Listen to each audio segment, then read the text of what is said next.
Another day, another blessing. Welcome sa another special episode ng Kape at Kwentuhan! Kami ang inyong host, Chris and Jen! Magandang gabi sa viewers, mga ka-blessing natin. So, nandito tayo ngayon sa North Caloocan. Yes, nandito kami ngayon sa Itka lang. At kasama namin ngayon si Sir Ian at si Ma'am Meryl. Ba't po kayo? Sige, batiin po natin ang ating mga viewers. Baka may gusto kayo batiin. Shout out! Ganyan. Shoutout po sa family ko and sa Shoutout po sa family and friends po namin and sa mga sumusupport po sa amin. Thank you so much. thank you for supporting our small business, Sports Local. Yun! Grabe no, introduction pa lang nilang support local. So, talagang lokal talaga. Pinoy na Pinoy. Yun. Oo. Pero nandito tayo ngayon sa ano po bang address tong Itka lang? Saan po na natagpuan dito? We are located at Maricodoa Kumintang Street Corner, Barangay 172, Ultima Village, North Caloocan. Pag pumunta po sila ng North Caloocan, ano yung mga nearest landmark? Usually, one just location away kami from Quezon Fairview and field location namin. Searchable naman namin sa Google and Waze, Itka lang. And if ever na maligaw kayo, just find Our Lady of Fatima College. Tapos mo po ang simbahan. So, tapat na tapat lang pala Oo, sila. ng actually, simbahan. pagdatingan natin yung talaga yung Unang nakita natin. Oo. Ito na yun. kasi nakita natin yung sa simbahan. Yes.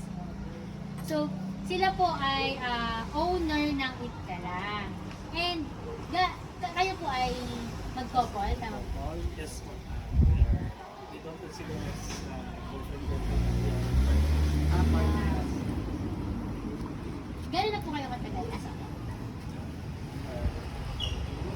4 years.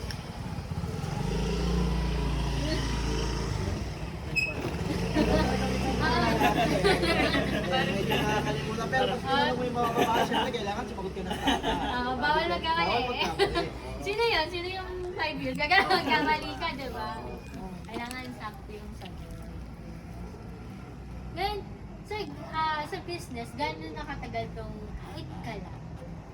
Yung Itka lang po, yung business namin, currently, we're on our 6th month po. Nag-start po kami noong December, specifically nung simbang kami. Kasi sa simbahan, malapit. And comfort food ko yung aking yung taglamig. Yes. Ginamit ko sa Parang ngayon, medyo malamig. Malamig na. Oo. Oo. Kasi tag-ulan na eh. No? Tag-ulan yung tag-init eh. Kasi Sumaglit lang. na rin, Oo. di ba?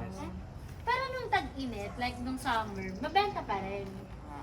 Shockingly po, dun po kami nagulat talaga kasi yun nga po, in-expect na namin talaga na Medyo iinit yeah, na. those were the Fridays namin. Yung tag-init kasi pinagkita namin sa Comfort food for rainy season. Yeah, rainy or... season. Pero nagugulat kami, merong 3 p.m. pumupunta dito, 4 p.m. Nagkakaroon ng rami. Sa currently, 42 yata dito sa meeting place namin nun eh. Pero hinahanap pa Madami rin. Oo, 42-45 tayo na eh. Yes, pero hinahanap pa rin yung rami. Ayun. Sabi natin kung bakit mamaya. Pero before kayo mag-start nito, ano yung mga pinagkakabalan sa inyo?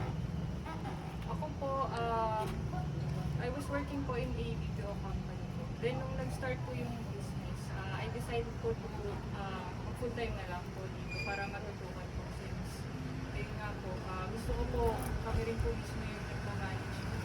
So ayun po.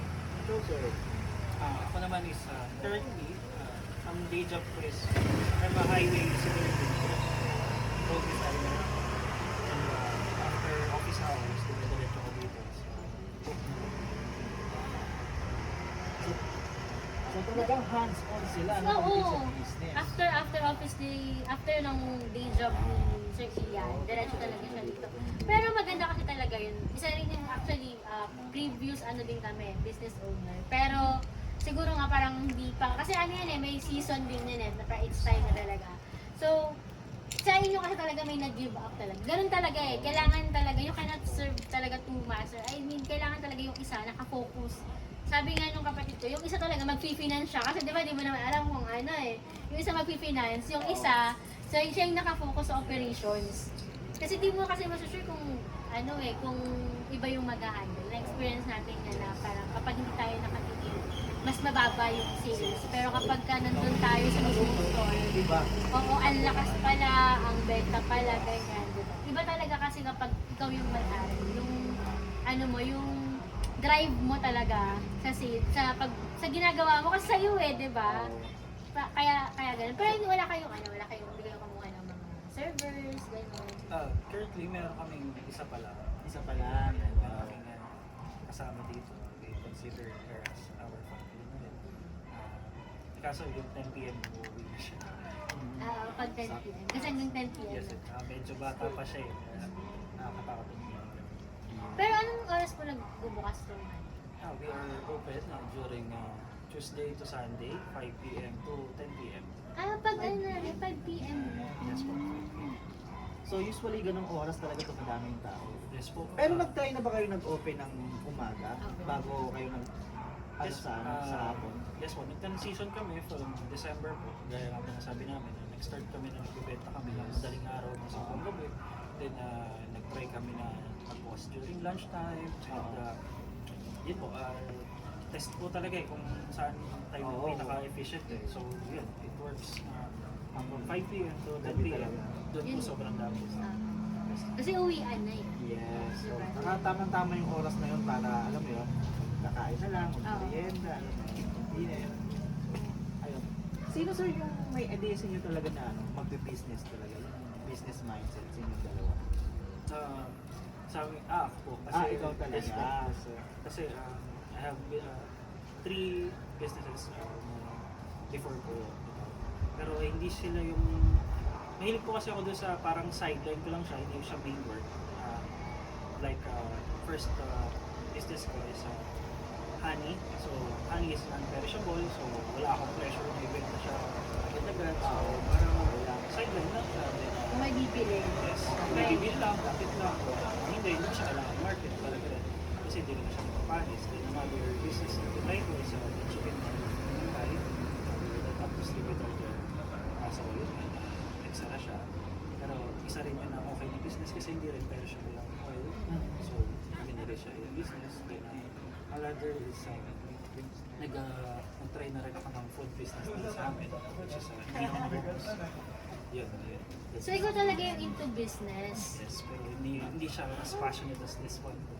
Kasi, oo. Ngayon lang nagka-purpose.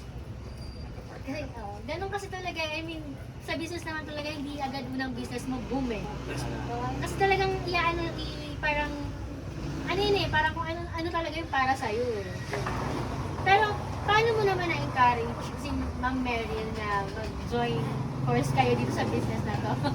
Ayun po. Ako rin po kasi, din ko rin po talaga magka-business po talaga.